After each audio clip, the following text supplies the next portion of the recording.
nobody's been able to slow down the Philadelphia Eagles, and the betting market certainly doesn't think that the Seattle Seahawks can do it in NFL Week 13 when the Eagles travel to Seattle to face the Seahawks on Sunday Night Football. The Eagles opened a 3-point favorite, but this line has seen absolutely no resistance, moving up to 5. We have no reason to bet against the Eagles either. No matter how high Philly's numbers get, they're still finding ways to cover them. The Eagles have won and covered every game since Week 3 and have won every game since Week 2 en route to a 10-1 record straight up and 9-2 against the spread. On the other side, the Seahawks are not what they once were, but are still having an okay season with a 7-4 record and a 4-6 against the spread mark. The methodical nature of the Eagles' offense is something special. They are not built on explosive plays or on a ridiculously good passing game or running game, but everything across the board is solid, and they don't turn the ball over. The Eagles are just inside the top 10 with 5.7 yards per play on the season.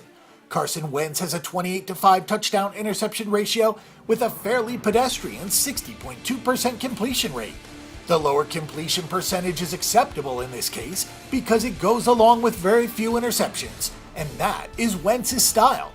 The Eagles have rushed for 4.6 yards per carry this season, with a strong year for LeGarrette Blount, with good numbers from the supporting cast of Corey Clement, Wentz, and Jay Ajayi. Ajayi has 211 yards on 22 touches since joining the team.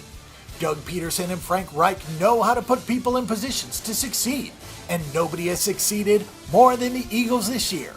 On the defensive side, once again, the Eagles don't do anything flashy. They get good pressure with the front four, which allows the back seven to sit back and limit big plays and create turnovers. The Eagles have 16 interceptions this season and 31 sacks.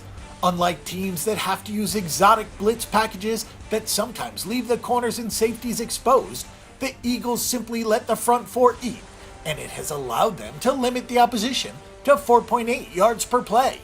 It is remarkable how efficient the Eagles are on both sides of the ball, and it is a testament to how teams that do it right with a limited number of mistakes can have so much to celebrate.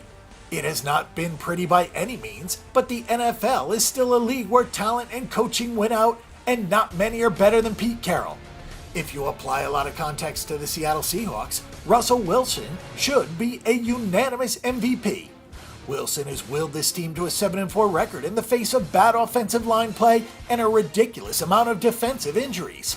Wilson has a 23-8 touchdown interception ratio with a 62.3% completion rate. He's also the team's leading rusher by a sizable margin, with 401 yards and 6.2 yards per carry. Chris Carson, who is on IR, is second with just 208 rushing yards. The Seahawks are tied for 11th in yards per play with 5.5, and only have turned the ball over 12 times. What Russell Wilson has done with such a high usage rate is quite incredible, and hopefully he'll get the accolades that he deserves, even if the team is having some difficulty down the stretch. The root cause of that difficulty would be defensive issues. Cam Chancellor and Richard Sherman are out for the year. Earl Thomas has not been healthy and has missed time. Cliff Averill and Malik McDowell are both out.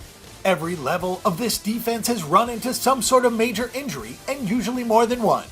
Through it all, the Seattle defense is one of 8 teams that has held the opposition to less than 5 yards per play. The NFL is about winning games, so the margin of defeat doesn't matter.